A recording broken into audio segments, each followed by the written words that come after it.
नमस्कार, मी प्रियांका पाटील. आपण पाहत आहात राष्ट्रीय लोकराज्य न्यूज, निर्भीड बातम्यांचे व्यासपीठ. आज आपण दिवसभरामध्ये घडणाऱ्या घडामोडींवर नजर टाकूया. छत्रपती शिवाजी महाराज, शाहू फुले आंबेडकर यांना स्मरून मी आज निलेशजी लंके यांच्या प्रचारासाठी इथे आलेली आहे. व्यासपीठावरील सर्व मान्यवर, वयोवृद्ध लोक, माता आणि भगिनींनो, तुम्ही लंके साहेबांना नेते मानतात असं मला इथे आल्यावर दिसलं. तर तुमचे नेते कसे हे आत्ताच माझ्या समोर अतिशय प्रखर शब्दात आणि चांगल्या पद्धतीने 2-3 वक्त्यांनी जे भाषण केलं ते ऐकून मी तर थक्कच झाले. खूप चांगली वस्तुस्थिती त्यांनी आपल्या समोर मांडली. परंतु आता मी इथे आलेले आहे, आमच्या भागातील नेते कसे हे तुम्हाला सांगण्यासाठी आलेले आहे.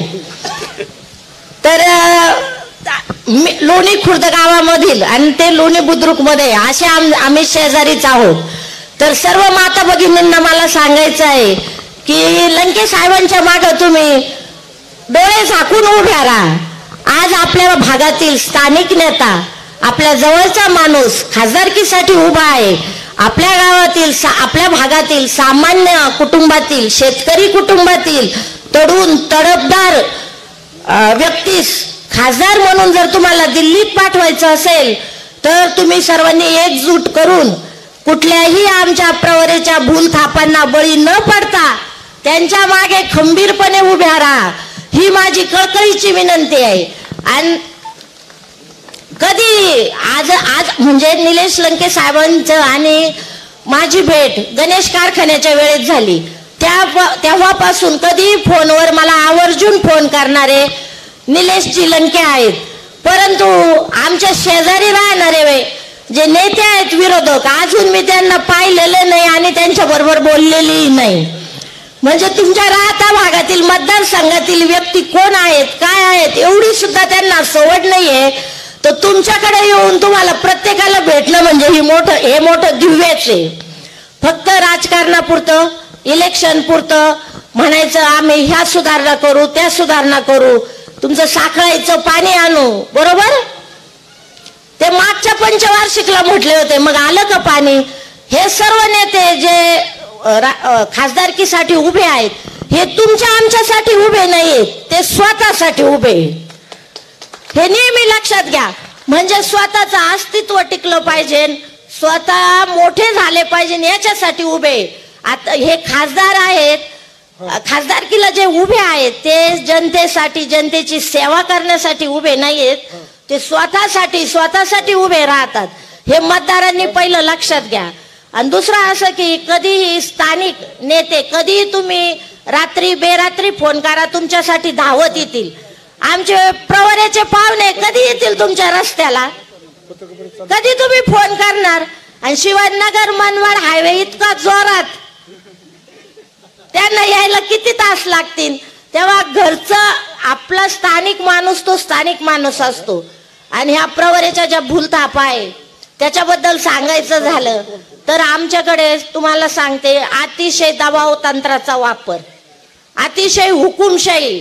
म्हणजे आम्ही ज्या वेळेस ग्रामपंचायत आणि सोसायटी जिंकलो त्याच्यानंतर आमच्या गावातील प्रत्येक नागरिकावर बारीक लक्ष, आम्हाला प्रत्येक वेळेस विरोध. म्हणजे आम्ही कुठं बसतो, समजा एखाद्या, आता हे समोर दुकान आहे, संध्याकाळच्या वेळेस जर आम्ही तिथे, म्हणजे आमच्या घरातले कुटुंबीय तिथे बसले, गप्पा मारल्या, त्या माणसाने चहा पाणी केलं, लगेच त्याला उद्या निरोप येतो का ते कसे काय बसले, तुझं दुकान बंद करण्यात येईल. म्हणजे अशा पद्धतीने गावामध्ये कुठं बसायचं, कुठं उठायचं, कोणाकडे जायचं हे सुद्धा ठरवण्याचा अधिकार लोकशाहीने त्यांना दिला का. इतका दबाव तंत्र तिथे चालू आहे. तेव्हा तुम्हाला जर तुमच्या भागात ही हुकुमशाही मोडून काढायची असेल, सर्वसामान्य माणूस दिल्लीला पाठवायचा असेल तर एकजूट करा. प्रवरा सहकारी साखर कारखाना, सहकारी हा शब्द ध्यानात घ्या. प्रवरा परिसरातील प्रवरा मेडिकल ट्रस्ट, शैक्षणिक संस्था म्हणजे प्रवरा एज्युकेशन सोसायटी, हे ग्रामीण भागातील लोकांनी, ज्यांनी कारखाना उभा करताना ज्यांचे योगदान होतं, अशा सर्व मंडळींनी सभासदांच्या मुलाला इंग्लिश माध्यमाच्या किंवा इतर इंजिनिअरिंगच्या शिक्षण मिळावं, तसेच प्रवरा मेडिकल ट्रस्टमध्ये वैद्यकीय सेवा ग्रामीण भागातील लोकांना उपलब्ध व्हावी म्हणून सभासदांच्या पैशातून ऊसाच्या टनेज माग पैसे कापून हे सगळं हॉस्पिटल ते उभं राहिलं. त्याचे ट्रस्टी सुद्धा जुने, मग ते कडू असतील, घोलप असतील, तुम्हाला सांगते धुमाळ असतील, मोहिते असतील, खर्डे असतील, अशी लोक होती. म्हणजे हे एक ट्रस्ट आणि हे समाजसेवेच्या माध्यमातून लोकांना उपयोगी व्हावं म्हणून या सगळ्या सहकारी संस्था होत्या. पुढे यांच्या हातात सत्ता विश्वासाने दिली आम्ही, हे आमच्यातलेच होते, हे काय फार मोठे नाही, जसे आम्ही शेतकरी तसेच ते होते. आम्ही विश्वासाने त्यांच्या हातात संस्था दिल्या. पुढे त्यांनी काळाच्या ओघात आम्हाला सगळ्यांना उचकून लावलं म्हणले तरी चालेल आणि सगळ्या संस्था खाजगी संस्थांसारख्या आपल्या ताब्यात घेतल्या, आपल्या कुटुंबियामध्ये वाटून घेतल्या आणि आज सभासदाच्या मुलांकडनं सुद्धा डोनेशन घेतलं जातं. म्हणजे तिथे प्रवरा परिसरातील किती मुलं डॉक्टर झाले आणि बाहेरचे डोनेशन घेऊन किती डॉक्टर झाले याचा हिशोब करा तुम्ही.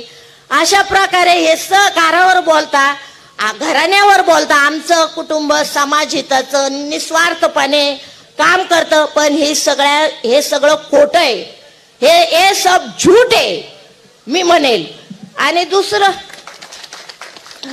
आता इकडे इलेक्शन लागलं दक्षिणेला, आमचे ऊस आतापर्यंत खोडक्या झाल्या लोकांच्या, आता नेले आणि मार्च पासून एकाही शेतकऱ्याचं ऊसाचं पेमेंट अजून वर्ग झालेलं नाही.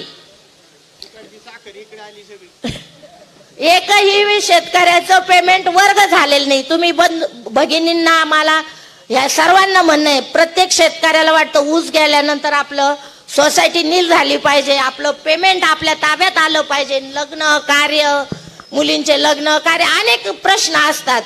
परंतु ह्या इलेक्शनमुळं, ह्या निवडणुकीमुळं प्रवरा परिसरातील शेतकऱ्याचं अजून ऊसाचं पेमेंट वर्ग झालेलं नाही. आणि तिथील आमच्या संस्थेतील प्रवरा कारखाना असेल, शिक्षण संस्था असतील, तिथले जे कामगार आहे त्यांचा काही दोष नाही, त्यांना विठीस धरलं जातं.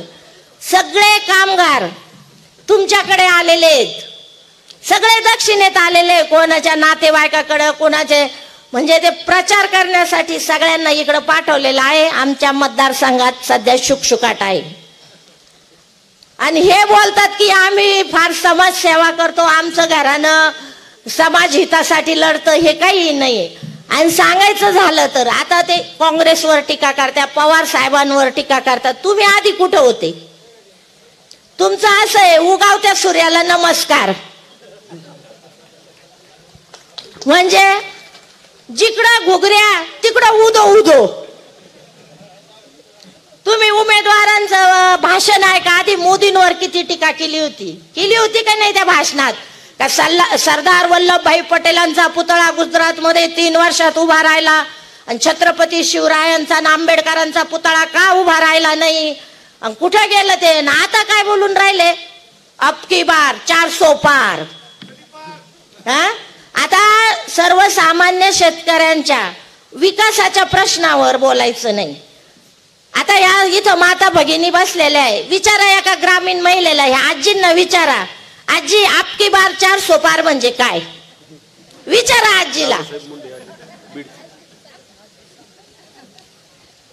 आजी फक्त मला म्हणन, बाई काय सांगू, महागाई फार. बरोबर आहे का नाही? तुम्ही आधी तुम्हाला प्रतिनिधी शेतकऱ्यांनी निवडून दिलं ना, मग तुम्ही आधी शेतीच्या प्रश्नावर, विकासावर बोला ना. आता ते माझ्या सहकारी बोलले, कांद्याचा प्रश्न, दुधाचा प्रश्न. आता दुधाचा प्रश्न त्यांनी हिशोब दिला. आज मी सुद्धा चांगली दुग्ध व्यावसायिक शेतकरी आहे. मला तुम्हाला सर्वांना सांगावं वाटतं, मला दुग्ध व्यवसायामध्ये कृषीभूषण मिळालेलं आहे. मी चांगली हाडाची शेतकरी आहे आणि माझ्या शेतीची सर्व माहिती आहे. तर आज दुधाचा भाव 35 ते 38 रुपयावरून 25 रुपयावर आला, 22 रुपयावर आला. आता आपण शेतकरी जेव्हा खाजगी डेअरींना हे दूध घालतो 22 रुपयाने, आणि ज्या वेळेस तुमचं अमूल झालं, गोकुळ झालं, हे पिशव्या पॅक करून विक्री करतात, त्याचा भाव किती असतो? त्याचा भाव 55 रुपये असतो, बरोबर? काय 50-55? मग तुम्ही दुग्ध विकास मंत्री आहे, तुम्हाला शेतकऱ्यांनी निवडून दिलं ह्या हमीवर, आम्ही शेतकऱ्यांसाठी लढू, शेतकऱ्यांसाठी आवाज उठू. मग हे खाजगी दूध संस्था आहे, आता बाकीची नावं मला माहिती नाही, अमोल झालं, गोकुळ झालं, यांच्या पिशव्यातलं पॅकिंग जर 50-55 रुपयाला जातं आणि शेतकऱ्याला 22 आणि 20 रुपये भाव मिळतो, पाण्याची बाटली 20 रुपयाला, आणि दूध, खाद्य व्यवस्थापन, चारा व्यवस्थापन, शिवाय शेतकऱ्याचा खर्च, स्वतःच कष्ट किती शेतकऱ्याचं, याचा काही हिशोब? हे तुम्ही हे शेतकऱ्यांसाठी करता का सगळ्या गोष्टी? फक्त आणि फक्त स्वतःचा स्वार्थ. मागच्या पहिलं सोयाबीन 7 ते 8 हजार रुपये होतं, आज 4,000 रुपयावर आलं. झालं काही हालचाली नाही. कारण काय?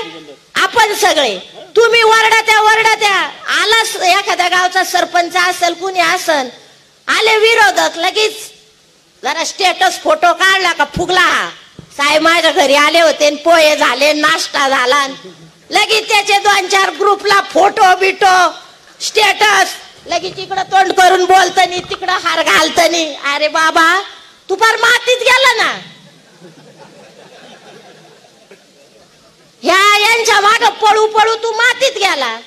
तू काही मागून पाय बरं त्यांच्याकडं, म्हण बरं का माझ्या पोराचं ऍडमिशन फ्री मध्ये करा किंवा हे करा, करत्या का? काय त्या स्टेटसचं, अरे फार एकमेकावर पडायची वेळ स्टेटस साठी. कधी पण आधी आपला माणूस कोण आहे ओळखता आलं पाहिजे. आता तुम्हाला सांगते, हे आमच्या प्रवराचं सांगितलं, आमच्याकडील पण सगळ्या सहकारी संस्था बंद पाडल्या. फक्त विरोधासाठी विरोध. महाबळेश्वर दूध संघ असेल, मुळा प्रवरा असेल, सूतगिरणी असेल, खरेदी विक्री संघ असेल, विरोधकांच्या ताब्यातील संस्था बंद पाडणे. का? त्या संस्थांमध्ये लोक उपजीविका करत नाही, लोकांच्या पोटपाणी त्याच्यावर नसतं. महाबळेश्वर दूध संघ 40 गावचा होता, सगळ्या भागातून दूध. फक्त तुमचा विरोध म्हणून तुम्ही फार इतकं जिरीस आणायचं का लोकांच्या प्रपंचावर नांगर फिरवायचा घरादारावर. तुमच्या या हट्टापायी, तुमच्या या राजकारणाच्या हट्टापायी या सगळ्या गोष्टी करायच्या. म्हणजे तुम्ही कुठं शेतकऱ्याच्या हिताकडे बघता? ह्या काही गोष्टी पाहिल्या जात नाही. मध्ये आम्ही कुठं दिल्लीला भेटायला गेलो आणि कांद्याची निर्यात बंदी उठवली आमच्या तिकडे. लगेच आमच्या इकडे काही टोळकं त्याच्यावरच राहतं, साहेबाच्या माग पुढं पाळायला. काहींचा तो व्यवसाय धंदा झालेला आहे. जरा तरुण पोरांना म्हणा याच्यापासून बाजूला जा.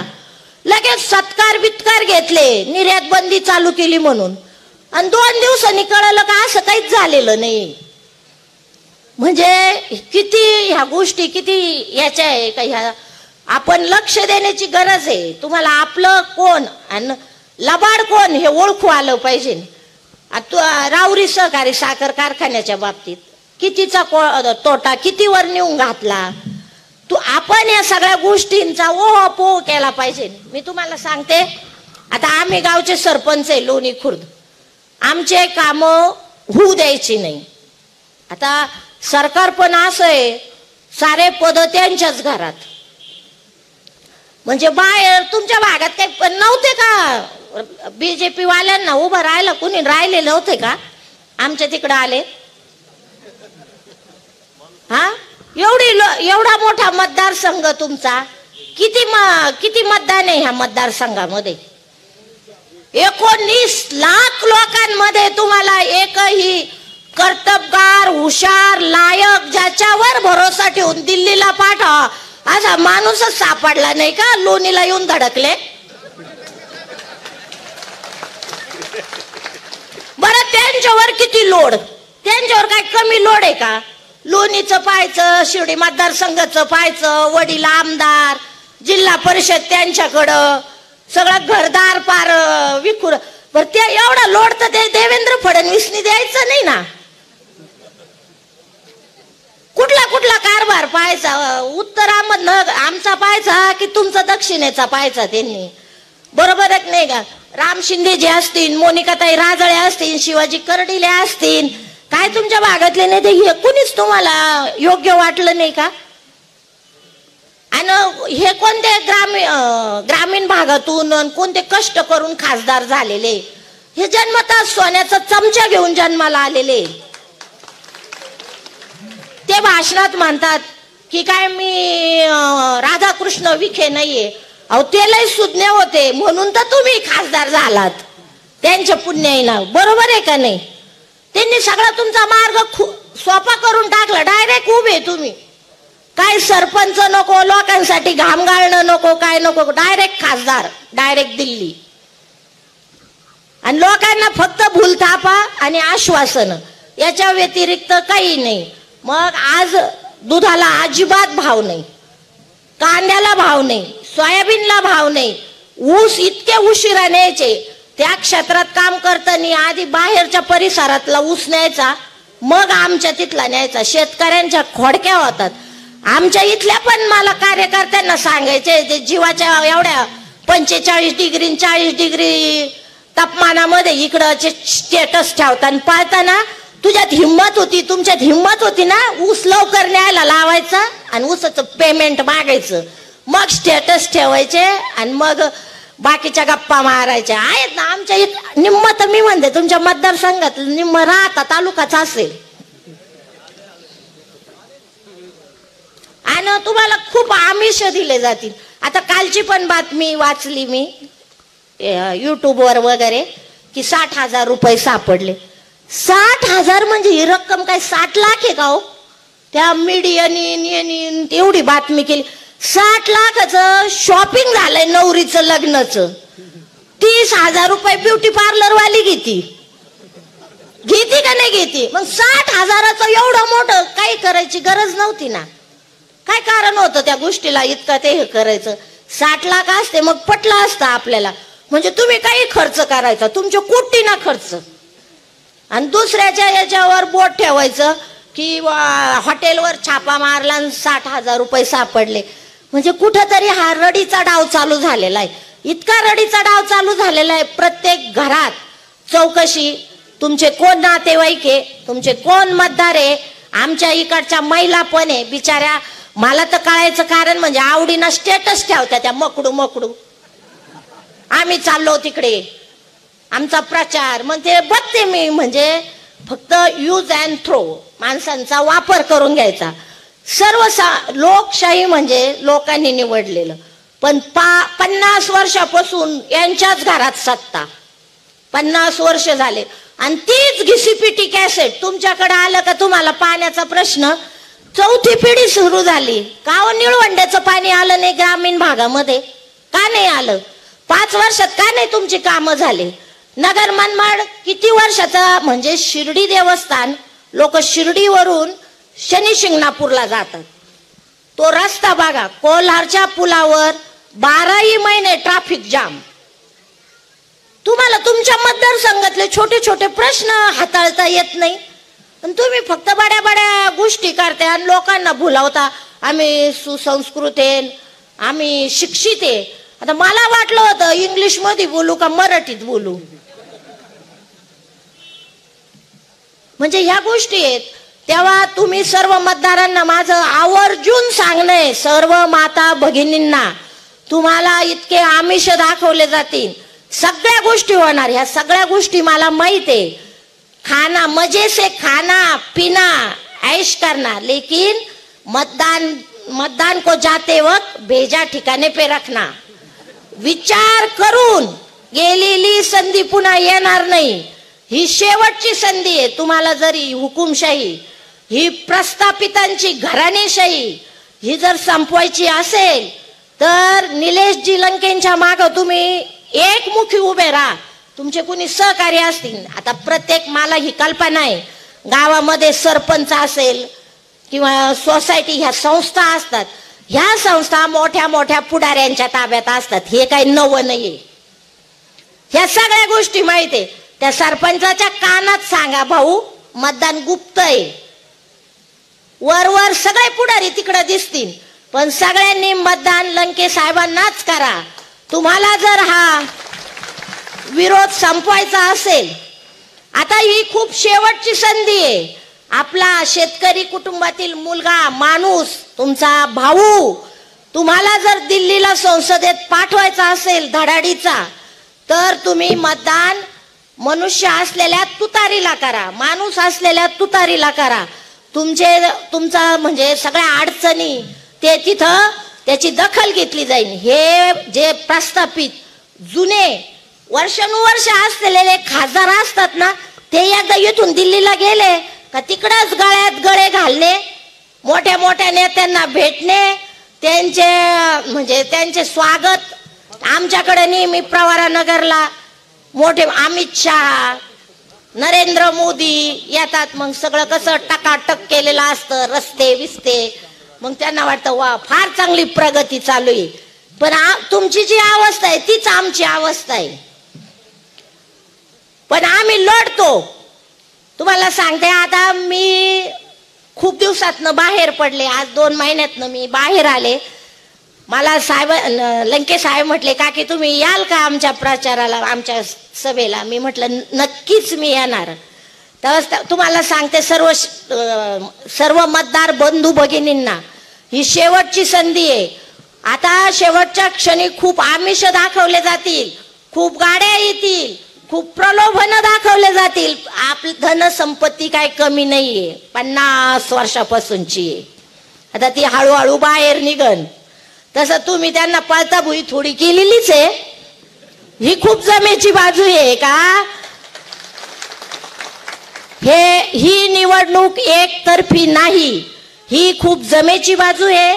दुसरं असं तर सामान्य कुटुंबातील किरकोळ बांधा, शरीरयष्टी असलेल्या लंके साहेबांनी एवढी मोठी टक्कर दिली, ही सुद्धा वाखाणण्याजोगी गोष्ट आहे. हिम्मत, सर्वांना सांगते, हिम्मत केल्याशिवाय किंमत मिळत नाही. आज महाराष्ट्रामध्ये एवढ्या मोठ्या धनशक्तीच्या विरोधात साहेब उभे आहेत, लंके साहेब उभे आहेत. आणि त्यांना तुमच्या भागातील सर्व तरुणांनी, आया बहिणींनी आपला घरातला माणूस म्हणून त्यांच्या मागे उभं राहण्याची गरज आहे.